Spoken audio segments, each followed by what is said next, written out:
But we come to the end. And so they've climbed all the way up the heavens, and now they are in the Empyrean. And the Empyrean is the seat of God.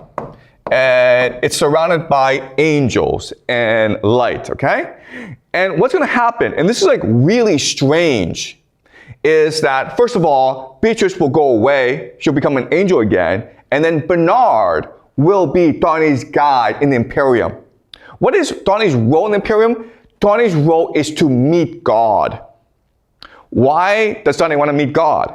Because God wants to meet him. Why does God want to meet him? Because there's a fundamental problem in the universe. And the problem is this. No one knows what God is. God doesn't know. The angels don't know. No one knows. Only Dante can know what God is. So Dante has embarked on this long journey through the cosmos, through Inferno, through Purgatory, through Paradise, in order to meet God, to figure out what God is. And you're like, wait a minute here, this makes no sense. God knows everything. No, God is perfect. God is everything. And therefore, God cannot know itself. You understand? If you are perfect, you lack an imagination. Because you know everything. Therefore, there's no limit to your knowledge. But imagination means breaking through the boundaries of knowledge. So this is a really strange situation in that God created humanity to know itself. And then, through the course of time, God picked an individual, and this person is Dante, to come to God, to let God know what it is fundamentally, to know itself, to complete itself. That's the great secret of the Divine Comedy, okay? But for Dante to figure this out, he will have to spend the rest of his life using his imagination to try to unravel what God is. Because when you first see God, God's like this, an infinite beam of light. You're like, what is this, okay? He doesn't know. So he has to constantly imagine what God is before he can finally come to the answer, all right? Okay, so what's going to happen is this. Bernard, before he introduces Dante to God, he's going to pray to Mary, the Queen, okay, the Virgin Mother, for inspiration to guide Dante. Okay? And why is Dante the only person in the world who can let God know what it is? The answer is because Dante is a human. And a human has two aspects, a soul and a body. A soul connects to the source, okay? To the divine. But the body connects to the material. The body can sin, it can suffer, it feels pain, it feels pleasure. Therefore, there's a limit to it. Therefore, it has an imagination. Because there are so many things to it that it's not known. So when you as a human, when you're able to combine the best aspect of who you are, both the body and the soul, that gives you an imagination that is divine, that allows you to connect back to the source, but also allows you to expand the universe. Okay? That's why only Dante can tell God what it is. Not the angels, not Bernard, not Mary, okay? Only Dante. All right, so let's read. So this is the final canto, okay? The end of the Divine Comedy. We've come to the end. This is heaven. This is the Empyrean. This is God. And so Bernard says to Mary, Virgin Mother, daughter of your Son, more humble and sublime than any creature, fixed goal decreed from all eternity, you're the one who gave to human nature so much nobility that its creator did not disdain his being made its creature. That love whose warmth allowed this flower to bloom within the everlasting peace was love rekindled in your womb. For us above, you are the noonday touch of charity, and there below on earth among the mortals, you are a living spring of hope. Lady, you are so high, you can so intercede that he who would have grace but does not seek your aid may long to fly but has no wings. Okay, so what Bernard is saying is that Dante is on a special mission to help God know itself. So let us remember and celebrate a woman, a mortal woman, who was also expanded the possibilities of humanity. Okay, because she's so noble, She was so generous, she was so loving that in her womb, she was able to contain God itself. So God was able to come into our world through the portal that is Mary, okay? And as such, God is able to reunify with us and to spread himself to us, okay? All right? So basically, Dante is completing another mission that Mary first started. Your loving kindness does not only answer the one who asks, but is often ready to answer freely long before the asking. Your compassion is, in you is pity, in you is generosity, in you is ever goodness found in any creature. This man, whom from the deepest hollow in the universe up to this height has seen the lives of spirits, one by one, now pleads with you through grace to grant him so much virtue that he may lift his vision higher still, may lift it toward the ultimate salvation. Okay, this is really important to understand. Higher vision still is the imagination. So, if Dante is to see God, if Dante is to know God, he can't do it with his eyes. The vision doesn't matter. Everyone has eyes. The higher vision is the imagination. Okay? But how do you activate the imagination? Through virtue, through love. Okay? It is the love that will give you the imagination to see the ultimate salvation, which is God. And this is how the universe works. Okay? Dante has been selected because of his imagination and because of his virtue. What is his virtue? His virtue is his eternal love for Beatrice. Okay? What is his imagination? His poetry. That is what will enable him to know God and allow God to know itself. And I, who never burn for my own vision more than I burn for his, do offer you all my prayers and pray that they may not. I can't see God. I don't know God. I'm next to God. I live with God. I'm part of God, but I can't see God. Only Dante can see God. Okay? Fall short that with your prayers you may disperse all the clouds of immortality, so the highest joy be his to see. This too, O Queen, you can do what you would. I ask of you that after such a vision, his sentence preserve their perseverance. Okay? Yes, so Dante will see God, but God is so powerful. The vision will be so powerful that it will blow his mind. Okay, it would literally blow his mind. So Dante must use his virtue, his love, his very soul to maintain the shadow of this image, okay? To remember a shocking memory, okay? That is the goal here.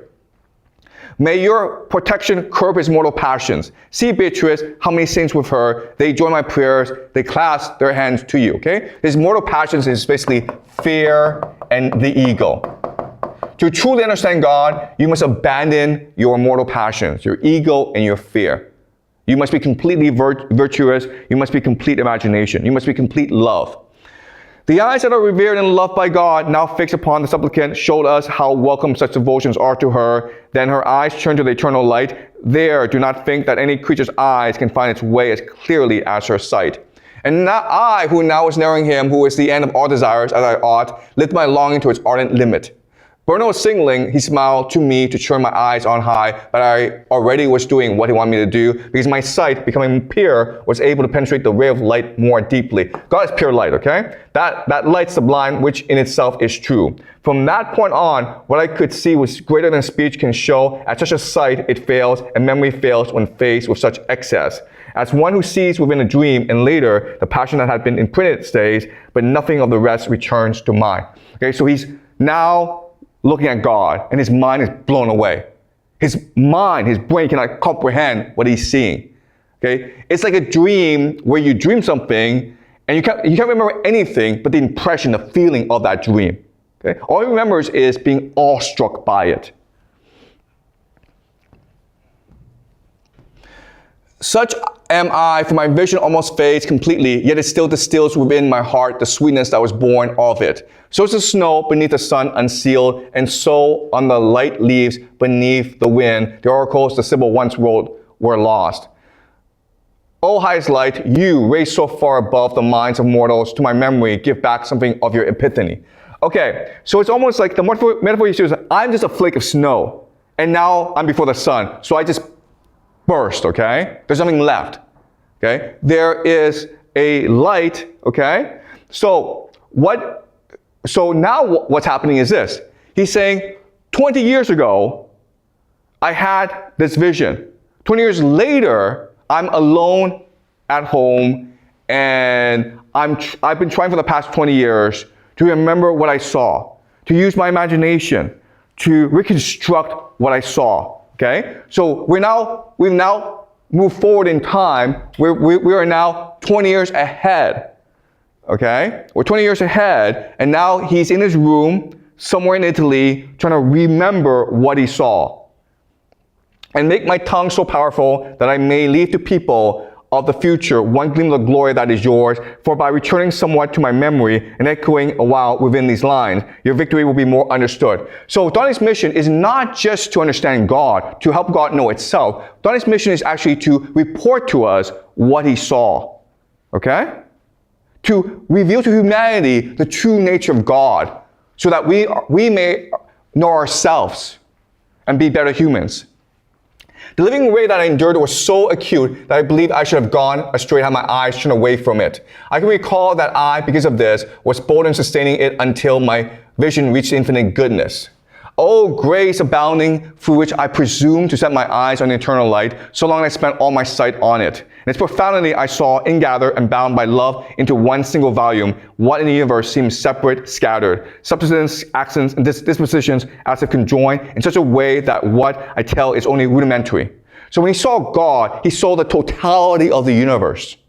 Everything was interconnected in some way, okay? God is infinite, it's eternal, it's everything, it's nothing. I think I saw the universal shape which that not takes. For speaking this, I feel joy that is more ample, that one moment brings more forgetfulness to me than 25 centuries have brought to the endeavor that startled Neptune with the Argo shadow. So is my mind, completely rapt, intent, steadfast, and motionless, gazing, and it grew ever more enkindled as it watched. Whoever sees that light is soon made such that it would be impossible for him to set that light aside for other sight, because that good, the object of the will, is fully gathered in that light. Outside that light, what there is perfect, is defective, okay? So he's seeing the entirety of the universe that's perfect, that's immutable, that's eternal. All right? What little I recall is to be told from this point on in words more weak than those of one whose infant tongue still bathes at the breast. So not only is he trying to figure out what that thing was, what God is, but he's also trying to use words to describe that. And he discovers that this is really silly. Words can't possibly describe what I just saw. Okay, so he's frustrated. And not because more than one simple semblance was in living light at which I gaze, for it is always what it was before, but through my sight, which as I gaze stronger, that sore appearance, even as I altered, seemingly changing, in the deep and bright essence of that exalted light, 3 circles appeared to me. They had 3 different colors, but all of them were of the same dimension. Okay, so now he's figured it out. After 20 years of constantly meditation, he's figured out what that thing was. And he said that the essence of God are 3 circles. They're the same, okay? They're just 3 circles. Different lights, but they're the same. And obviously, we know what this is now. It's the Holy Trinity, right? This is the essence of Christianity. Christianity teaches us that God is the Godhead, right? 3 aspects. The Holy Spirit, the Father, and the Son. Okay? So I looked into God and I saw the Holy Trinity. This makes sense. Alright? One circle seemed reflected by the second, as rainbow is by rainbow, and the third seemed fire breathed equally by those 2 circles. Okay? So they're just reflecting each other. How incomplete is speech, and how weak when set against my thought, and this to what I saw is such, to call it little is too much. Eternal light, you only dwell within yourself, and only you know you. Self-knowing, self-known, you love and smile upon yourself. That circle which began so appeared in you as light reflected when my eyes have watched it with attention for some time, within itself and colored like itself, to me seemed painted over effigy, so that my sight was set on it completely. Okay, there's a problem. Okay, he's seen the Holy Trinity. It's 3 concentric circles. That's fine. Okay, and they're all reflecting each other. There's a fire inside them.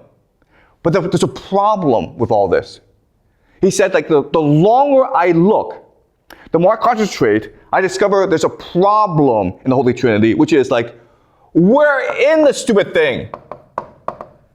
There's an effigy. There's a human likeness inside the Holy Trinity. That makes no sense. Because God is beyond us. Okay? That's why we must obey God. Because God is a mystery. It's because God is so distant from us. Therefore, we must bow to it, be humble before it. But what Dante is saying is like, I looked into the soul of God, and we are inside it. At its very heart. This makes absolutely no sense. All right? As the geometer intently seeks to square the circle, but he cannot reach, through thought on thought, the principle he needs, so I search a strange sight. I wish to see the way in which our human effigy stood the circle and found place in it. He can't figure it out. This is the greatest paradox in the universe. Why are we inside God? Why? My own wings are far too weak for that, but then my mind was struck by light that flashed, and with this light received what it had asked. Here force failed my high fantasy, but my desire and my will were moved already, like a wheel revolving uniformly by the love that moves the sun and the other stars. Okay, I can't figure it out. But I want to figure it out. And I feel as though I'm changed by this process of trying to figure this out. Okay? So, that's it, the Divine Comedy. This is how it ends. It doesn't end with the answer, it ends with a question. Why are we inside God? What's the meaning of all this? Okay? And this is all very confusing, because this is how it ends, and he doesn't give us the answer. And so the thing to understand about the Divine Comedy is that it's not meant to be the Bible. It's meant to inspire you to embark on your own journey into the depths of the universe. Okay? And so you need to reread the Divine Comedy many, many times throughout your life. And with each reading, you'll have a deeper understanding of the Divine Comedy. And with each reading, it will change how you live. It will change how you see yourself. All right? Okay, so what is the secret here? What's the answer? What is God? Okay, well, the first thing is, what does this remind us of? Have we seen this before? 3 circles with a human inside of it. Actually, we have. Okay, we've seen this before in this class. Okay, so and I'll show you where it is. Okay. Sorry, it's gonna take some time to get to it.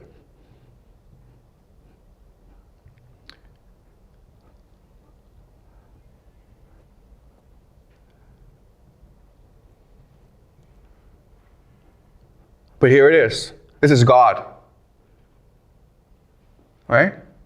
Because Beatrice was telling us to do the experiment. It says, take 3 mirrors, okay, and then shine a mirror, shine a candle, so that the candle is reflected in 3 mirrors. And she tells us, hold that candle, okay? You're holding the candle. And as a result, not only is the candle reflected inside the mirrors, but you yourself is reflected in the mirrors as well. To all of eternity. What is this? It's the Godhead that Dante saw in his vision. All right? So what's happening is that Dante is reminding us of this experiment. And he's also reminding us that if you continue to extend this experiment, it extends into infinity. All right? And so this is what God is. God is the candle that burns in us. We all have a candle inside of us, and it burns. And because it is the memory of God. It is God in us. Then the question then is, okay, what is this candle thing called? What is it that burns in us? And the more good we do, the the more intense it burns. And what is this candle that's able to reflect throughout the universe? That's mirrored in each other. Well, it's love. So this is a great secret of the universe. God is love. You want to know what God is? Love someone. And you will feel God. Because it's a candle burning inside of you. And how do you know you're truly in love? Because your imagination will expand. You will see the world in a new way. You will see the world through the mind of God. You will reunite with God. Okay? And that's a great secret of the universe. And once you understand this, the way you see the world will be completely different. The way you read Dante will be completely different. Okay? So what we're going to do now is we're going to take this knowledge that we have, that God is love, that God is the light, the spark in us that burns and never extinguishes inside of us. And we're going to reread the ending. And you will see how now we have the higher vision. Now the universe has been revealed to us.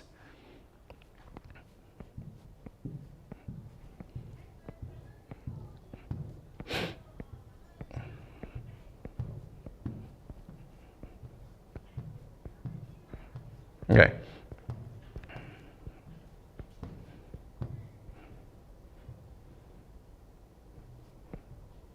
Okay, the ending is this. Here force filled my high fantasy, but my desire and will were moved already, like a wheel revolving uniformly by the love that moves the sun and the other stars. Okay? So what's happened is I figured out what God is. And I realized it's not reason that matters. Okay? It's desire and will. I feel my whole soul moving by the love that moves the sun and the other stars. Okay? He understands God is love. And love is the fundamental power that unifies the entire universe. Okay? So you see what the divine harmony is. On your first reading, you can't figure it out. But the more you read, the more it reveals itself to you. And the more you read, the secrets start to uncover themselves. Okay? In the first reading, we were left with a question. What did Dante see? Now that we understand what Dante saw, we can see the universe in the same way that he saw it as well. So the divine harmony is first and foremost a portal into the mind of God. Okay, and that's what a great book is. All right? Okay. So enjoy Divine Comedy. It is the greatest work of literature in the world, and it will change who you are forever.